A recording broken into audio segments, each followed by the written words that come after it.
Hello, hello! Isa na naman po mapagpalang pag-aaral sa ating lahat. Tara, samahan niyo ako mga kapatid na pag-aralan natin ang tungkol kay Eva. Sino nga ba si Eva? Sino ba namang hindi nakakakilala kay Eve sa Biblia? Halos lahat po yata ng sangkatauhan ay kilala si Eva. Tara, talakayin natin kung sino siya. Si Eva sa Biblia ay ang asawa ni Adan, ang unang tao na nilikha ng Diyos. Si Eva ang ina ni Cain at ni Abel at si Seth at ng iba pang mga anak na lalaki at anak na babae. Yan ay makikita sa Book of Genesis chapter 4. Si Eva ang unang babae, ang unang asawa at ang ikalawang tao sa mundo. Ang pangalang Eva ay nanggaling sa salitang Hebrew na Chaba, na ang ibig sabihin ay nabubuhay or buhay.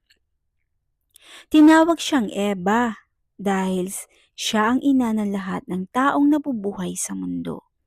Yan ay matatagpuan sa Genesis chapter 3 verse 20. Nilikha siya ng Diyos pagkatapos na pumili si Adan ng angkop na makakasama mula sa ibang nilikha, ngunit wala siyang natagpuang kagaya niya. Kaya nilikha ng Diyos si Eva bilang katulong ni Adan. Nilikha si Eva ayon sa wangis ng Diyos gaya ni Adan. Yan ay nasa Genesis chapter 1 verse 27. Binigyan ng Diyos sina Adan at Eva ng isang utos habang naninirahan sa Harden ng Eden. Sinabi niya sa kanila na huwag nilang kakainin ang bunga ng puno na tinatawag na puno ng kaalaman tungkol sa mabuti at masama. Dahil sa araw na kumain sila ng bungang iyon, tiyak na sila'y mamamatay. Yan ay sa Genesis chapter 2 verse 17. Hindi sinasabi sa Bible kung gaano katagal tumira sina Adan at Eva sa Garden of Eden mga kapatid bago sila kumain ng bawal na bunga.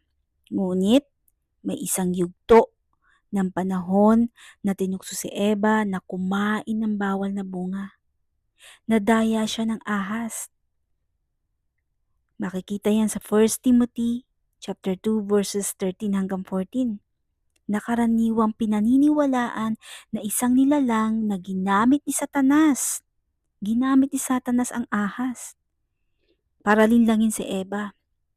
Itinanim ni Satanas sa isip ni Eva ang pagdududa sa salita ng Diyos na tanungin nito si Eva kung totoong pinagbabawalan sila ng Diyos na kumain ng bunga ng puno. Yan ay nasa Genesis chapter 3 verse 1. Pagkatapos, itinanim ng ahas kay Eva ang isang kasinungalingan. Ngunit sinabi ng ahas, hindi totoo yan. Hindi kayo mamamatay. Sinabi lang yan ng Diyos sapagkat alam niyang kung kakain kayo ng bungang na iyon ay makakaunawa kayo.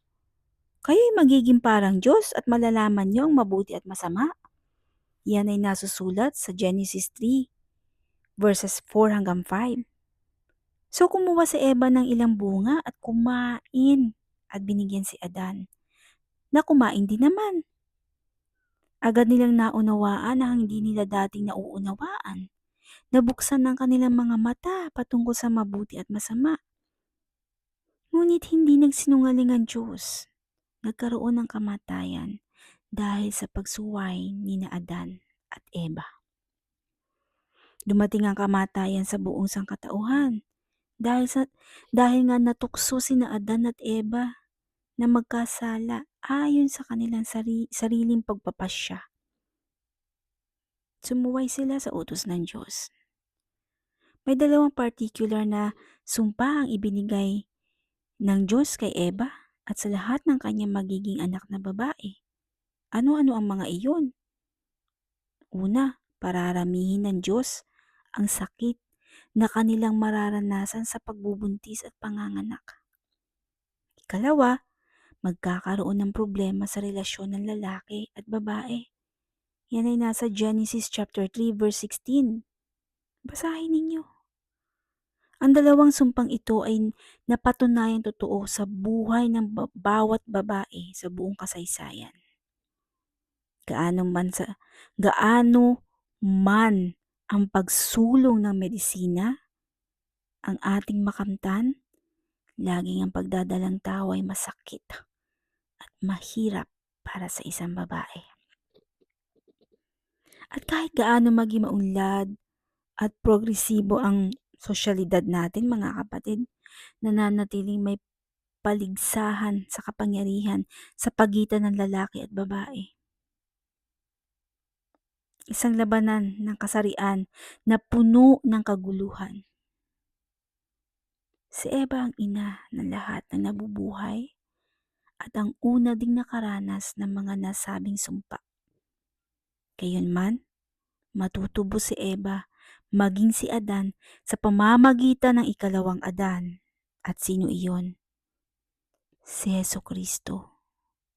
Si Jesus Christ ito, mga kapatid, na isang taong walang kasalanan. At mababasa natin yan sa Book of Romans chapter 5 verses 12 hanggang 14. Sapagkat kung paanong namamatay ang lahat dahil sa kanilang kaugnayan kay Adan, gayon din naman mabubuhay ang lahat dahil sa kanilang kaugnayan kay Jesucristo. Ganito ang sinasabi sa kasulatan. Ang unang tao, si Adan, ay nilikhang binigyan ng buhay. Ang huling Adan ay espiritong nagbibigay buhay. At yan ay nasusulat sa 1 Corinthians chapter 15 verses 22 at verse 45.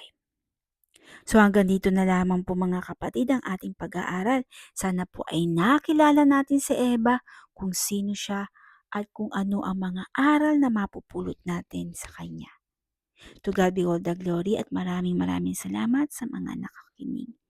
Pag-aralan natin ang ibang babae pa sa Biblia sa mga darating na araw. Women in the Bible.